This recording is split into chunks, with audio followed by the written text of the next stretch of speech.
So tomorrow, the second half of the Major League Baseball season getting underway. Not just that, the trade deadline also 2 weeks away from today, with several teams expected to make some moves, hoping for a postseason push. And as always, we can expect chaos down the line. So let's welcome in former Marlins president, World Series champion, David Samson. I hope that World Series, what is that called? The thing that you get? The thing, what is it? A ring? Called? Not the ring. A trophy? The trophy. That's it. Hope you got it out of the closet and it's now somewhere in your house. Let's start with the National League. We're going to go division winners here. NL East, Mets just a half a game back of the Phillies. NL Central, Brewers just 1 game back of the Cubs. Who do you have coming out of each division? Well, let's start by saying that while it is only the middle of July, it is very common that the division leaders at this point in the season end up winning the division. And there are a couple races that are definitely over, but one of the ones to focus on, actually, NL East and NL Central are both tight, separated by a game in the Central, half a game in the East. I think that the New York Mets will end up winning the National League East. I think they're better from top to bottom. The Cubs, I believe, will end up ahead of the Brewers, though I do think both of those teams will try to get better at the deadline, and we don't even have to spend 1 second on the NL West. But going back to the Mets, Amanda, that's going to be back and forth. And what I do believe is that while the Phillies have a deeper lineup, the Mets have the best player on either team, and that's, of course, Juan Soto. They also have a performing bullpen that will get help by the deadline. So at the end of the day, I do think the Mets will prevail. Okay, the Mets are going to prevail, the Cubs, and the Dodgers, we're looking at the best team in baseball right now? Well, the Tigers are actually the best team in baseball, and they have the biggest division lead. The Tigers have the best record. Would I say that the Dodgers are the best team? I would say no, amongst the best teams. But don't sleep on the Detroit Tigers. They're hiding there in the middle market in the American League, but they've run away with the Central, and they've got a team that actually is built to play October baseball. All right, let's go to the American League, and I want you to start in the AL East, where things have just been absolutely bananas. Only 3 games separating the Blue Jays, the Yankees, and the Red Sox. I know we talked to Jim Bowden, a couple weeks ago. He's like, the Yankees, yeah, maybe they're slumping. They're going to pop back up over the Blue Jays. And then lo and behold, here come the Red Sox. Start here, work us through the rest of the American League, but who comes out of the AL East to begin? Well, I'm going to start at the bottom and tell you about the Rays, obviously ignoring the Orioles who are out of it. But the Rays are a team that once you found out they were playing playoff games at Steinbrenner Field, that was just announced, I decided they're not going to be around. That is just not something that baseball wants really any part of, and so they will fade. But then you've got the Red Sox who've won 10 in a row and start off the second part of the season post-All-Star break with 9 really tough games, including their first series against the aforementioned NL Central leading Cubs. But I think the Red Sox are likely the better opportunity to go deep. However, from a division standpoint, I'm sticking with the Blue Jays. You're right. The Yankees are cold. That's true.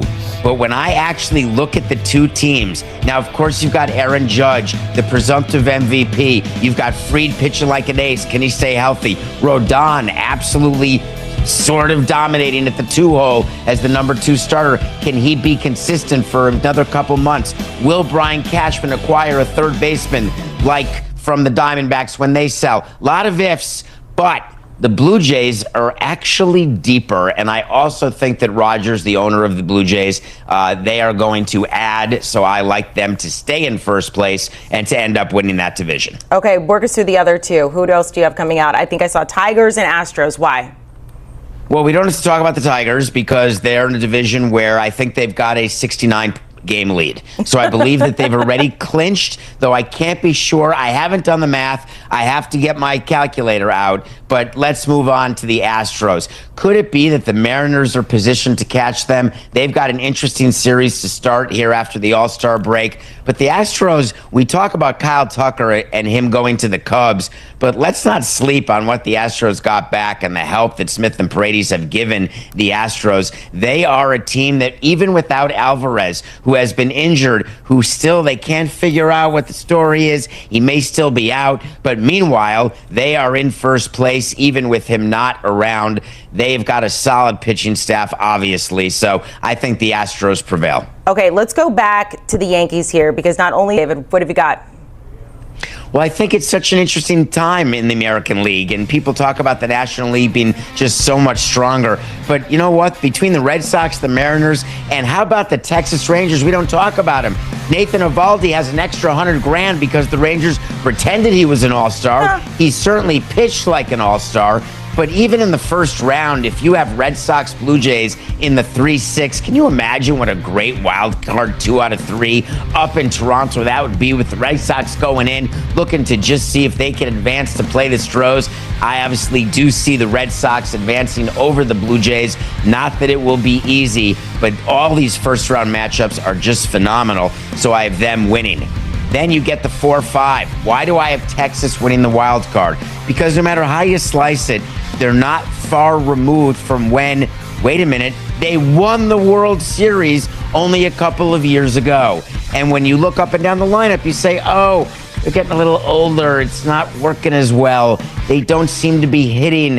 And they've got Patrick Corbin as one of their best starters, the guy who absolutely stunk for the Nationals and stole like a couple $100 million.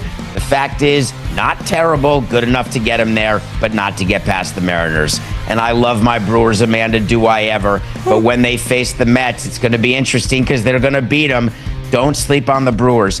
Great rotation, and they're going to do a CC Sabathia type move if they're smart, bringing in a number 1 starter to rent, and then move Peralta and Woodruff down, and then my main man, Yelly, and that's a team that can beat the Mets and then advance to play the Cubs. At the bottom, just heavenly matchup between the Padres and Phillies. I do believe both of them will be wild cards, and that is almost an impossible first-round match to predict, a first-round series. It will be in Philadelphia, and the thing about going into Philadelphia, you're not going to beat them 2 out of 3 at the bank. And don't forget, in that round, all games are at where game 1 is, so the Phillies would host. And then you want to know LCS? I'm going to tell you. And this has nothing to do with my love for Will, because it's deep and it's strong. And I did enjoy having Craig Breslow on my team for a year. But I do see the Red Sox beating the Astros in a series and advancing to the LCS, where they will take on the best team in the league right now, the Detroit Tigers. And that will actually be a really good 7-game LCS. Over in the National League, I'm going to tell you that Murphy over Council. Could it be that the Brew Crew can get back to the LCS and advance for Yelich to a place where he's been but needs to get past to the World Series? Never say never, except then they got to go against the Dodgers, because the Dodgers will take care of the Phillies and it will be relatively fast. And then they got to deal with the Brewers, where I want to say there's an upset so badly, and there is. I have 2 1 versus 6s in the LCS. 1 6 seed will win, but it's not my Brewers. It's the Red Sox. The Red Sox win the pennant. Craig Breslow meets the media and says, Rafi Devers, who? We loved getting rid of him. And then the Dodgers get to say, Yankees, who? In which case, either way, the Red Sox are happy. If they win, they get a ring and a trophy. If they lose, no one has to talk about the Yankees as the last back-to-back team in Major League Baseball. So that's a win-win for everyone and a great World Series. Red Sox, Dodgers. I look, if that happens, that's a hell of a World Series. You mentioned Will Middlebrooks, our friend, won the World Series with the Red Sox. I called him. I wrote it down. He's on vacation. He goes, this just made my day. He said, I love it, especially from him. Being you, he's going to call you, wants to talk about it. He said he's cautiously optimistic. So, that being said, though, could the Red Sox pull off a shocker and win the World Series? Dodgers in 5. I'm just kidding. No, I'm not. I don't know. Don't make me predict the World Series right now. It's bad enough you have me doing brackets where you can just revisit this and say, what an idiot. But it's going to be a good World Series, and you can't predict the World Series until we get closer. I want to see who both those teams get at the deadline. I want to see if John Henry does what he was supposed to do, which is add, and I want to see what the Dodgers are in terms of their rotation. Do you know what this is, David? Why you had to do this? This is punishment. I got to see David this summer. He made me eat herring. Was it good? No. In sour cream. And Yikes. I still have nightmares about that, David. It's disgusting.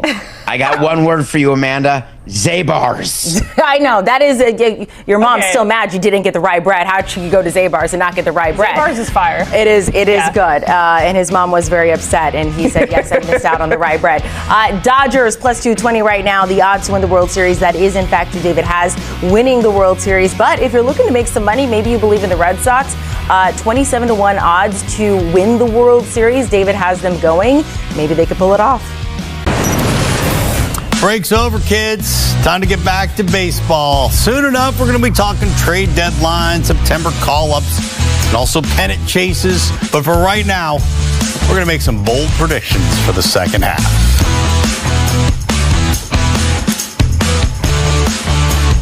And for those of you who are following the action, for the action, Sports Science Larry Hartstein's your guy.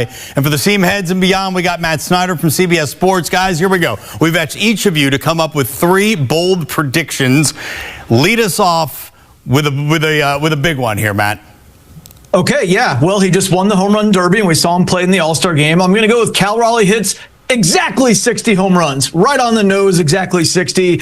Look, he's at 38 right now. So he's 22 away, obviously. He's on pace for 64. We've never seen a catcher hit more than 48 in a season, which Salvador Perez did a few years ago. I like the fact that he's a switch hitter. So he's relatively matchup proof. That is, you get a tough lefty who's really hard on lefties. Well, he's hitting right-handed.